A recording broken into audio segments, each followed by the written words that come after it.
Assalamualaikum warahmatullahi wabarakatuh. Salam Pramuka. Saya Ilham Ramadan dari Universitas Lampung, Fakultas Keguruan dan Ilmu Pendidikan, Prodi PGSD NPM 20130530443. Di sini saya akan menjelaskan sedikit tentang Pramuka Siaga.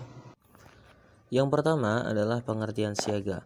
Siaga adalah sebutan bagi anggota pramuka yang berumur sekitar 7-10 tahun. Disebut pramuka siaga karena nama ini diambil dari kata kiasan pada masa perjuangan bangsa Indonesia. Itu ketika rakyat Indonesia menyiagakan dirinya untuk mencapai kemerdekaan dengan berdirinya Budi Utomo pada tahun 1908 sebagai tonggak awal perjuangan bangsa Indonesia. Yang kedua adalah kode kehormatan dalam pramuka siaga. Kode kehormatan bagi pramuka siaga itu ada dua. Yang pertama disebut Dwi Satya atau janji pramuka siaga, dan yang kedua disebut Dwi Dharma atau ketentuan moral pramuka siaga. Dua kode kehormatan tadi adalah standar moral bagi seorang pramuka siaga dalam bertingkah laku di masyarakat. Jadi, kalau ada seorang anggota pramuka siaga yang tingkah lakunya tidak sesuai dengan standar moral ini, dia belum bisa disebut pramuka siaga seutuhnya. Selanjutnya adalah satuan dalam pramuka siaga. Satuan terkecil dalam pramuka siaga disebut barung dan satuan terbesarnya disebut perindukan. Anggota barung itu paling banyak sekitar 10 orang dan ketuanya itu akan dipilih oleh 10 orang anggota. Selanjutnya adalah tingkatan dalam pramuka siaga. Dalam pramuka siaga sendiri itu ada 3 tingkatan, yaitu yang pertama adalah mula.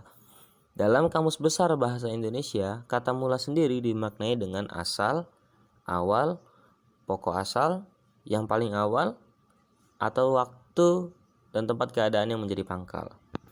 Karenanya, kemudian Gerakan Pramuka Indonesia menjadikan kata ini sebagai nama tingkatan pertama dalam syarat-syarat kecakapan umum pramuka siaga. Syarat-syarat kecakapan umum pramuka siaga mula diibaratkan sebagai awalan atau pangkal dari proses pendidikan kepramukaan yang diharapkan menjadi dasar yang kuat bagi kehidupan peserta didik di kemudian hari. Untuk mencapai tingkat siaga mula, calon siaga harus memenuhi syarat-syarat sebagai berikut. Yang pertama adalah rajin dan giat mengikuti latihan perindukan siaga sekurang-kurangnya 6 kali latihan berturut-turut. Yang kedua, hafal dan mengerti isi Dwi Dharma dan Dwi Satya. Yang ketiga, dapat memberi salam pramuka dan yang lainnya. Selanjutnya, selalu berpakaian rapi dan memelihara kebersihan badan. Dan masih banyak syarat-syarat yang lainnya. Tingkatan yang kedua adalah siaga bantu.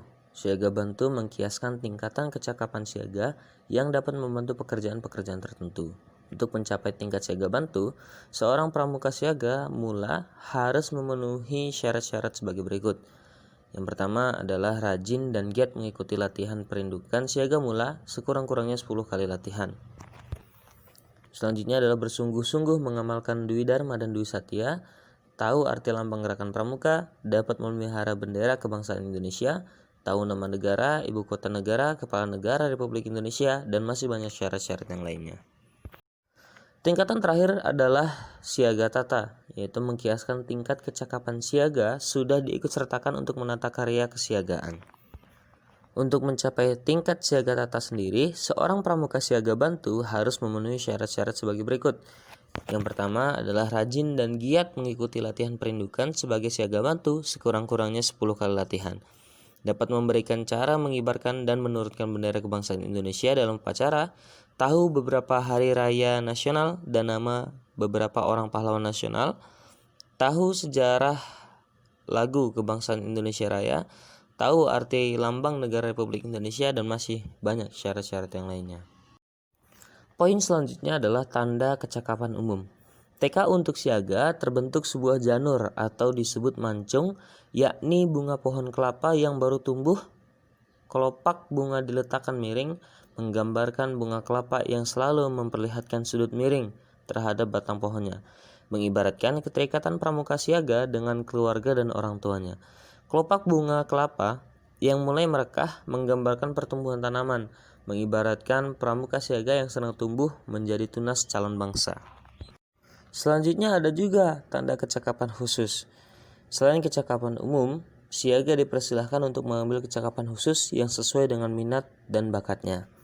Secara umum, syarat kecakapan khusus ada 3 tingkatan, yakni tingkat purwa, madya, dan utama. TKK itu berbentuk segitiga sama sisi dengan panjang masing-masing 3 cm dan tingginya 2 cm. TKK dapat dipasang di lengan baju sebelah kanan, membentuk setengah lingkaran di sekeliling tanda keluarga dengan puncak menghadap ke bawah sebanyak 5 buah. Poin selanjutnya adalah kegiatan pramuka siaga. Kegiatan atau pertemuan yang dikhususkan bagi anggota pramuka siaga adalah pesta siaga. Pesta siaga merupakan pertemuan pramuka siaga dalam bentuk perkemahan besar selama 1 hari, namun tanpa menginap.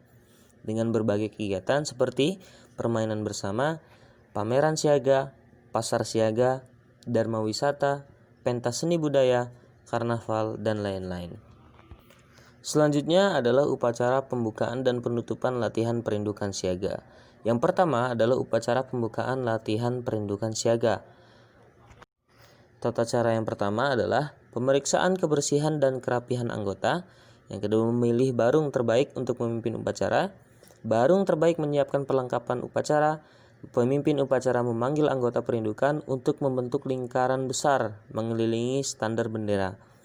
Selanjutnya, pembina upacara dijemput oleh pemimpin upacara dan mengambil tempat di tengah lingkaran menghadap standar bendera dan pintu upacara. Selanjutnya, para pembantu pembina siaga masuk lingkaran upacara. Pemimpin upacara mengambil bendera untuk dikibarkan, dan ketika pada waktu bendera sampai di pintu upacara, semua anggota perindukan memberi hormat hingga selesai.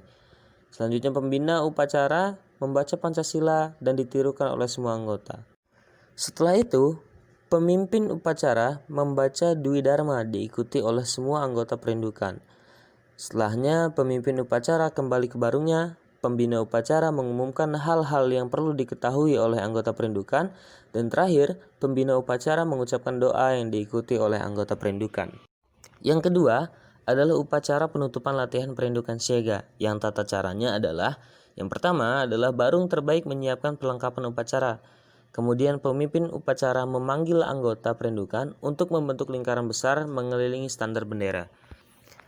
Pembina upacara dijemput oleh pemimpin upacara dan mengambil tempat di tengah lingkaran menghadap bendera dan pintu upacara.